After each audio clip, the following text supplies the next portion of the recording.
Et parlant de résultats concrets, on pourrait peut-être actuellement féliciter le Sénégal.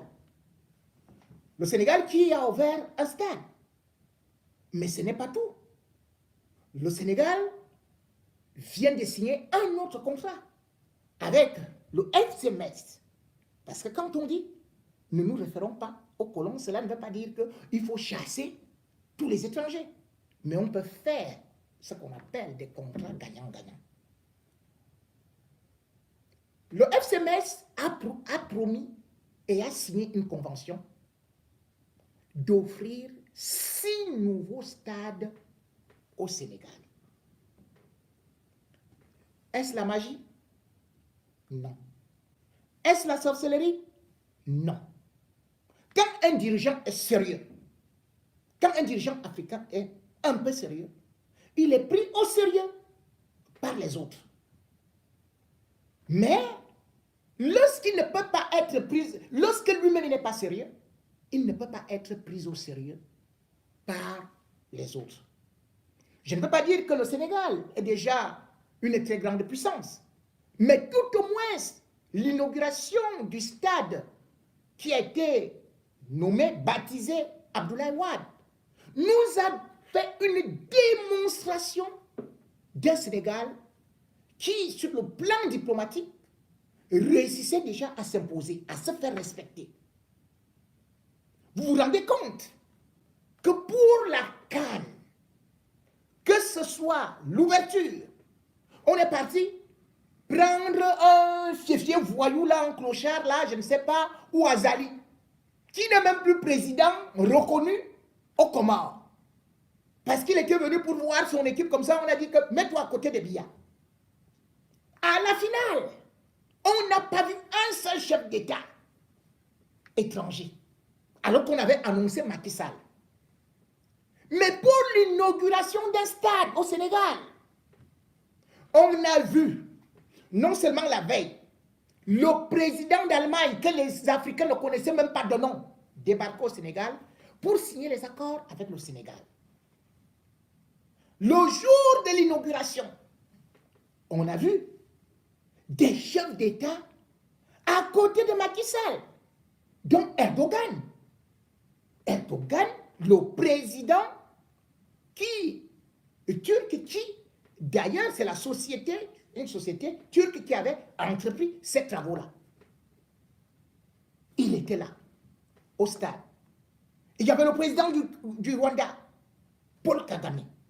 Et il y avait le président de la Guinée-Bissau, Umaro Sissoco.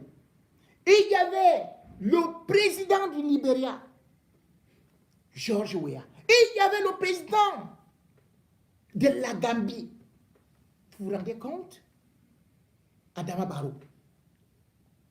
Sans oublier que je ne vais pas citer Arsène Wenger qui s'occupe du développement du sport au niveau de la FIFA, ou encore même le président de la FIFA et le président de la Confédération africaine de football. Ils étaient là. C'est ce qu'on appelle le branding. Et non seulement c'est une gifle, une démonstration à Paul Biya. Parce que on se rend compte que ce stade a été construit en 17 mois. 17 mois seulement. La première pierre a été posée le 20 avril 2020.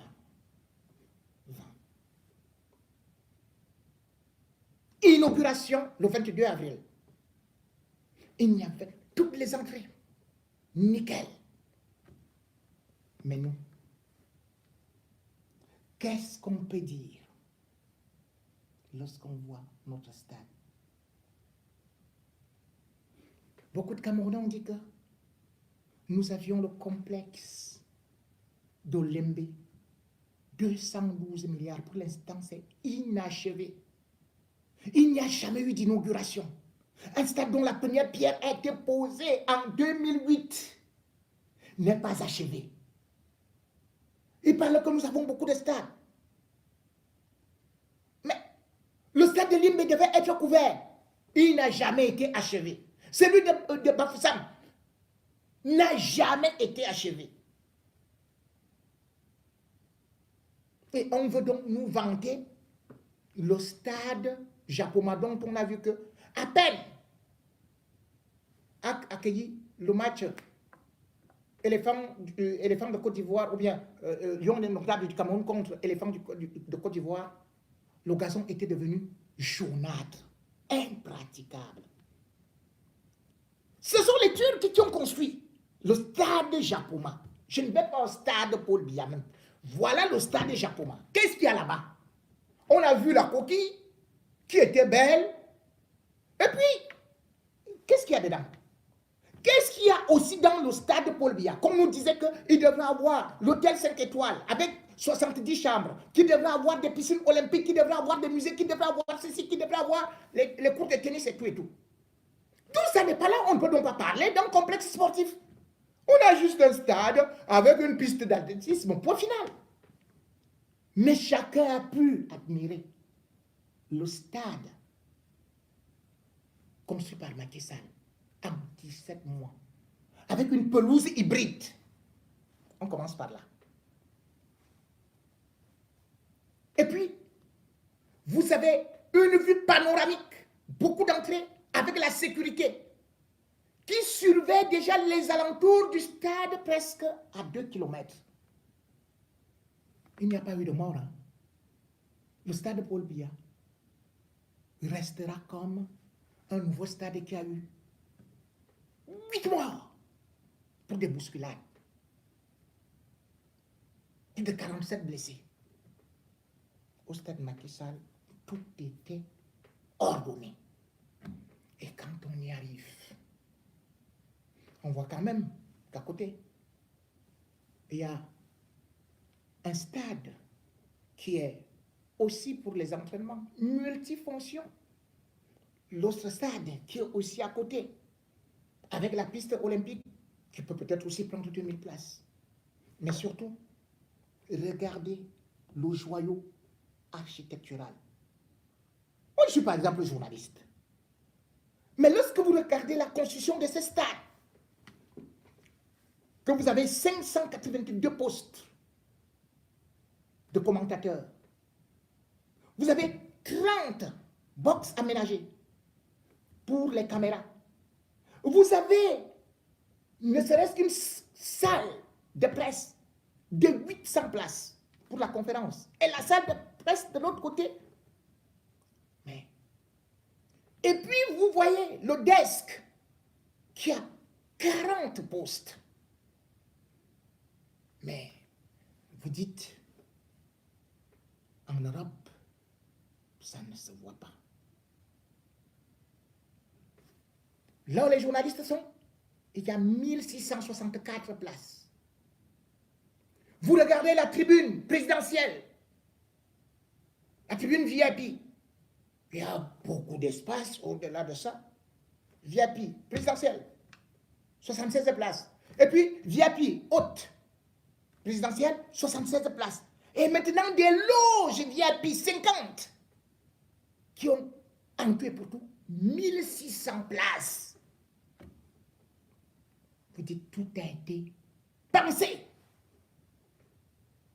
Et puis, vous allez vous rendre compte que ce n'est pas seulement ça. Vous arrivez sur ce qu'on appelle le bien-être. Vous avez 4 salles de massage avec balnéothérapie, 4 salles de fitness,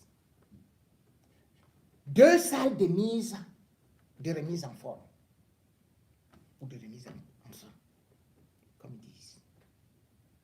Vous voyez ça?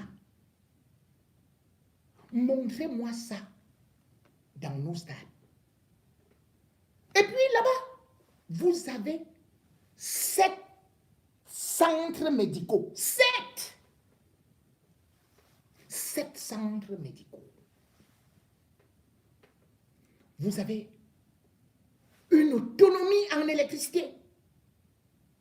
Parce que vous avez des panneaux solaires, des panneaux voltaïques, 5000 panneaux voltaïques qui vous produisent une énergie de 2 mégawatts. Vous allez me dire ce qu'il y a dans nos stades. Hein. Comme on disait qu'on va organiser la Coupe du Monde là. Et il y a une station, c'est-à-dire qu'en dehors des stations d'épuration, il y a même l'autonomie en eau. Et puis, vous avez un supermarché. Ou alors une boutique officielle. Vous avez une boutique officielle. Et vous avez un musée.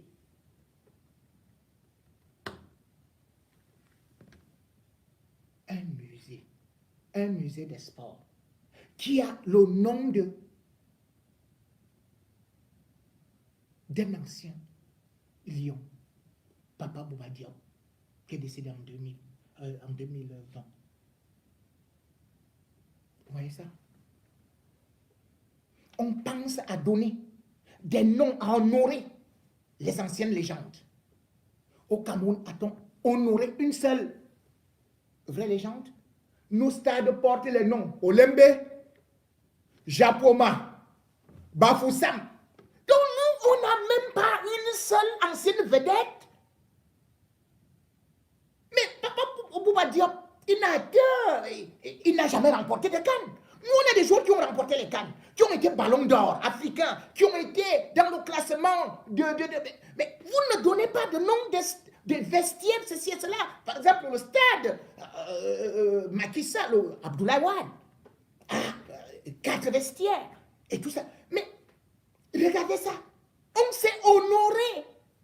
Et regardez, même pendant l'inauguration, pendant que chez nous, on cherchait des artistes qui venaient de ces... Il y avait les rythmes traditionnels. C'est-à-dire que le Sénégal met en avant sa culture.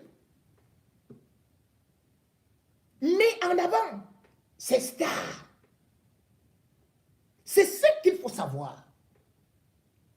Mais vous allez voir les anciens lions indomptables. Ils nous ont dit qu'on avait les plus beaux stades du monde. Ils sont arrivés là-bas, ils ont fermé la bouche. Vous voulez que je vous dise tout ce qu'il y a là-bas comme commodité? Mais non. Et surtout, le prix, c'est 155 milliards. Et ils ont déjà prévu que pour l'entretien, ce sera 800 millions. On a déjà trouvé des sociétés et tout ça. Nous, on a fait des stades. Il n'y a aucune société d'entretien. On n'a même pas... C'est-à-dire qu'on est parti jeter de l'argent comme ça en brousse. On a dit que maintenant, on va reprendre des travaux. Où sont les travaux du stade Paul Biya? C'est où? Ça ne va jamais reprendre. Parce que ce sont des escrocs qui gèrent notre pays. Et on se retrouve donc aujourd'hui à admirer Macky Sall, qui de surcroît a eu cette présence d'esprit d'honorer Abdoulaye Wade, son adversaire politique. Il a donné ce nom-là. Tout chez nous, c'est Paul Biya. Oh, vous avez 1 kilo de riz. Le président Paul Biya vous a offert du riz. Vous avez ceci et cela. Oh, le président Paul Biya. Dans tous les bureaux, oh, Paul Biya. Le stade qui devait s'appeler Macky Sall, il a donné ça à Abdoulaye Wade. Vous vous rendez compte? Abdoulaye Wade avait appelé à renverser Macky Sall. Parce que Macky Sall avait fait arrêter son fils, Karim Wade, qui était accusé d'avoir détourné 178 millions d'euros. Dès qu'on l'a mis en prison, Abdoulaye Wade s'est mis en route à l'Obélix, devant des milliers de personnes. Il a dit, si nous voulons, nous allons même envahir le palais. Mais cela, au Cameroun, si Maurice Kamto le fait, mais on va dire que appel à la rébellion, appel à la sédition et tout le reste, on va seulement l'arrêter pour aller encore avec lui à Kondengui. Mais Macky Sall vient de montrer ce que c'est que être un homme politique. Parce qu'il a appelé non seulement Abdoulaye Wade, qui vient participer au sommet de la francophonie, au 15e sommet de la francophonie. Abdoulaye Wade lui a dit que non, je ne viens pas, mon fils est encore dehors et en prison, je ne peux pas venir. Macky Sall, pour détendre l'atmosphère politique, il a libéré non seulement Karim Wade, qui est parti par la suite, je crois, au Qatar, et puis il a même libéré Khalifa Sall, le maire de Dakar, qui lui aussi était accusé de détournement. Et puis, ils se sont rencontrés à la grande mosquée. Nous étions le 27 septembre 2019. Macky Sall a embrassé Abdoulaye Wade. Ils sont sortis parce que c'était les religieux mourides qui les avaient réunis. Macky Sall est devenu tout petit alors qu'il a le pouvoir, saluant Abdoulaye Wade et l'appelant que viens, on discute des affaires du pays. Ils sont sortis main dans la main. Abdoulaye Wade disait pourtant à l'Obélix, à ses militants, que vous allez brûler les urnes pour l'élection de 2017. Si jamais mon fils n'est pas dehors, vous allez brûler tout. Macky Sall ne l'a pas arrêté. Hein? Il l'a laissé. Et il est parti l'accompagner dans sa propre voiture.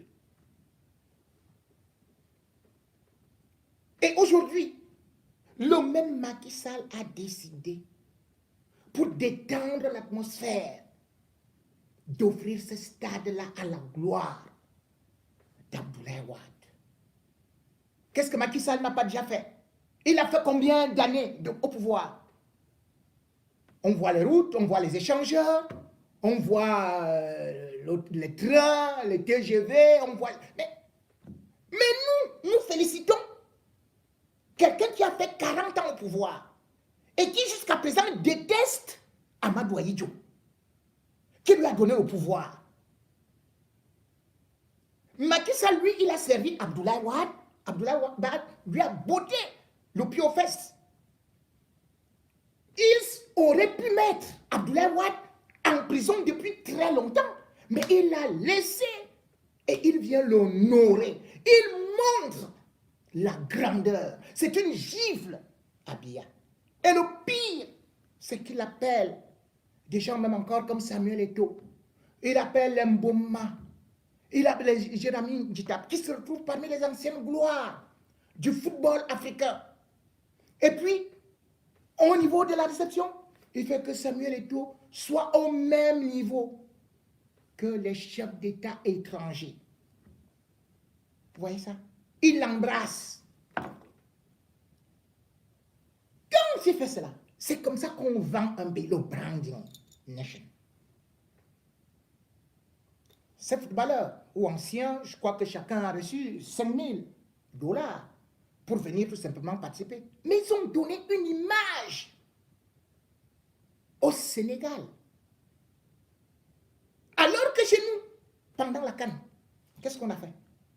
On a plutôt pris des influenceuses qui venaient de jeunesse ou qui n'étaient là que pour nuire à l'image du Cameroun. Celles qui pouvaient même être là. On n'a pas pu au moins les honorer. Mais qui peut-être a parlé du Cameroun? Peut-être il y avait une artiste là, une artiste du Bikoti qui est en train d'être boycottée actuellement. Puis il y avait une Française, Naïou 75. Oui, c'est elle qui faisait la promotion du Cameroun. Nous, on a été incapables de pouvoir faire notre promotion, ou même de la récompenser, au moins de l'honorer. Macky Sall, lui, il a honoré les anciennes gloires. Il les a fait réunir et il a inauguré un stade donnant une véritable leçon de démocratie à ceux qui aujourd'hui continuent à combattre Biya, continuent à combattre toute opposition, vous disent qu'on ne peut jamais marcher parce que si on marche, on est déjà mort. L'exemple de Macky Sall, il n'est pas venu à la finale et il vient de donner la gifle à Biya. Parce que derrière cela, il faut savoir que Eto'o a aussi de bonnes relations avec Erdogan et donc les entreprises russes. Et aujourd'hui, certainement, on va mettre un veto pour qu'il aille en enfer. Mais ils sont récupérés ailleurs. C'est ça le drame du Cameroun. À savoir que nous sommes persécutés chez nous. Nous sommes chassés chez nous. Mais nous sommes reconnus ailleurs. Qui détruit ce pays? Qui aime ce pays? ces Biya qui détestent notre pays et qui ne parvient pas à faire que les enfants de ce pays montrent leur potentiel.